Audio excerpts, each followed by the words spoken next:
আমাদেরকে language acquisition নিয়ে Stephen ক্র্যাশনের থিওরি আগে বুঝতে হবে। স্টিফেন ক্র্যাশন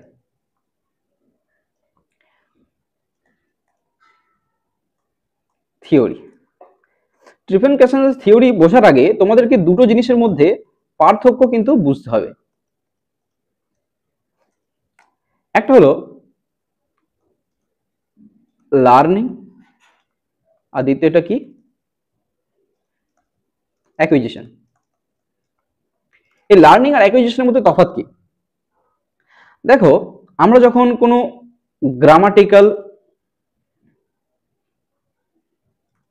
রুলস মেনটেন করে, মেমোরাইজিং করে, মুখস্থ করে, এইগুলো মানে প্র্যাকটিসের মধ্যে,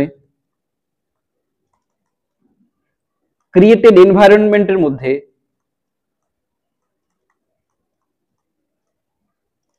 ঠিক আছে, এগুলো ফলো করে যখন আমরা কোনো কিছু শিখি, মানে ভাষা শিখি, সেটাকে কিন্তু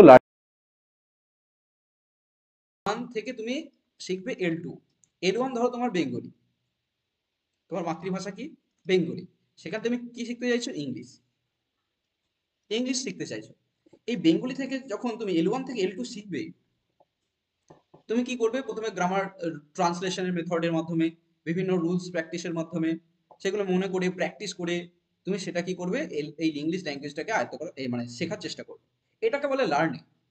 কিন্তু ধরো এই বেঙ্গলি থেকে ইংলিশ ল্যাঙ্গুয়েজ শিখছো, তোমার মাতৃভাষা বেঙ্গলি কিন্তু তুমি ইংলিশ শিখতে চাইছো, তোমাকে আমি একটা ইংলিশ এনভায়রনমেন্টে রাখলাম, মানে সেখানে তুমি আর ট্রান্সলেশন করতে হচ্ছে না, নো ট্রান্সলেশন,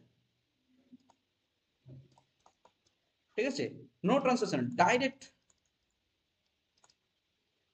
ডাইরেক্ট লার্নিং, মানে তুমি সরাসরি শিখছো, অর্থাৎ L2 ল্যাঙ্গুয়েজ 2 থেকে তুমি ল্যাঙ্গুয়েজ 2 শিখছো। মানে এমন একটা এনভায়রনমেন্ট, ধরো মনে করো এটা ইংল্যান্ড বা এমন একটা কান্ট্রি যেখানে ধরো ইংলিশ বলা হচ্ছে, সেই জায়গায় তোমাকে রেখে দিলাম, বা তোমাকে এমন একটা পরিবেশে বড় করলাম যেখানে সবাই ইংরেজিতেই কথা বলছে। তাহলে তুমি এই ইংলিশ ল্যাঙ্গুয়েজটা, তোমার তখন আর নিয়ম, তোমাকে মেন্টাল যে প্রেশার, এইগুলো নিয়ে তোমাকে শিখতে হবে না। তুমি অলরেডি সেখানে ন্যাচারাল ন্যাচারাল প্রসেস, মানে ন্যাচারাল প্রসেস, তুমি ন্যাচারালি সেই ল্যাঙ্গুয়েজটাকে শিখতে পারবে, মানে স্পন্টেনিয়াস স্পন্টেনিয়াস, এটা তুমি শিখতে পারবে। এখানে তোমার কিন্তু কোনো রকম গ্রামার রুলসের